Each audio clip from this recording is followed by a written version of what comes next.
was an audit that was released by Nicole Galloway. She's the state auditor. She's running for governor. If you're not following her, please do, because she's running for governor. Her audit was on our former Attorney General. His name is Josh Hawley. He's a United States Senator now. We have a current Attorney General who has replaced him, was appointed to that position, like so many of our other statewide elected officials right now. That audit found what a lot of us already knew, that our former Attorney General had used taxpayer resources, had used the office of the Attorney General to support his campaign for the United States Senate. He used state cars, he used state resources, emails, he had these political consultants from out of state directing his office, and we paid for it. And so a report came out, and the audit said, here's what happened. Bad stuff. Okay. That was the beginning of the audit.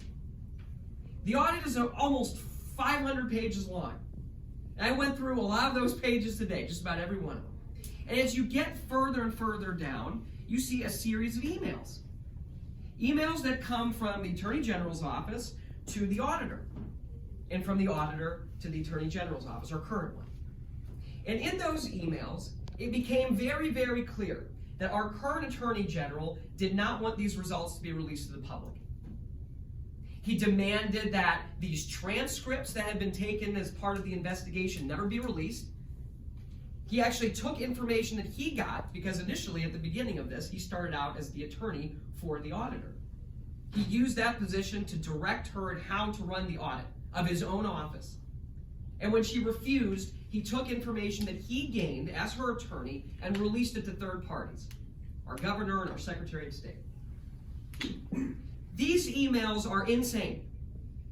They show intimidation by our Attorney General on another statewide elected official who's trying to do her job and investigate corruption in Missouri. That's what we have right now at the Attorney General's office. I mean, we hear all of this stuff about, these emails or this terrific phone call that happened, and you look at this stuff and it's insane. Like, it's literally happening right now. Nicole Galloway releases this report, and within minutes they come and say she needs to be charged with a felony for doing her job because she released these transcripts. We very badly need a new Attorney General. And not just for this reason, for a lot of the reasons that you were talking about today. One of those kids who died this summer was one of mine. I run a summer program in the Hyde Park neighborhood, and I've been doing that for a good long time. I swear I'm not 16 years old, I promise. And I've been doing that for almost 10 years in that neighborhood. And this summer, one of my kids was at the house behind his with his two sisters. He's always with his two sisters. And he was getting his hair ready, and they were all getting their hair ready for the next day. School was supposed to start. He was going to be a second grader. And as he leaves that evening, the sun's still out, says bye. There were two men who were fighting down the alleyway. One of them pulled a gun and fired. And he died in his backyard. Minutes later, with his family around him. I went there and visited. And there was a woman who was there that was with the alderman, and she was crying, and I looked at her, and she looked at me, and I went up to her, and she saw everything that happened. And I said, well, have you told the police? And she said, I can't. I said, why not? She said, because I have kids. And she's scared. That's where we're living. I talked to her for a while, and fortunately, after talking to the alderman and to me, she did report what she saw. And there was a memorial service a few days later, and there was a young man there who was wearing a bulletproof vest, and people who saw what happened identified him as one of the shooters. He wasn't arrested because the police officers didn't have the right reports coming back from the lab. They didn't feel like they had support from the department.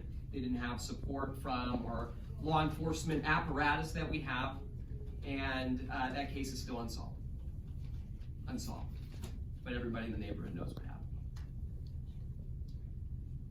In our state, we can change so much, and whether it's a program or something else, in states that have tackled this issue, they've done it from a coordination perspective that started with a statewide office. And our Attorney General is nowhere to be found. Nowhere. The abuses that we are seeing in that office mean so much more than just some audit report or something bad that comes out in the news or some report now in the New York Times about somebody using a state car. It actually impacts people's lives, and we're losing far too many of them in this city. And it's because that office is not working for us. It's working for people that we may never know who they are. But they are not in this room, and they never will be. And so I feel very strongly about that office. I used to work there, was an assistant attorney general. We can do so much more with that office if we just make sure it serves us. And so that's why I'm running, and that's why this is meeting number 368 right now, because we have got to get the people behind changing our government, and that's at all levels right now. So thanks for your time. I really appreciate being here, and I appreciate getting to see so many of you so often, because you come out and you actually care, and it's us that are going to make this change. And so I'm really excited to be here with you. So thanks for having me. I appreciate it.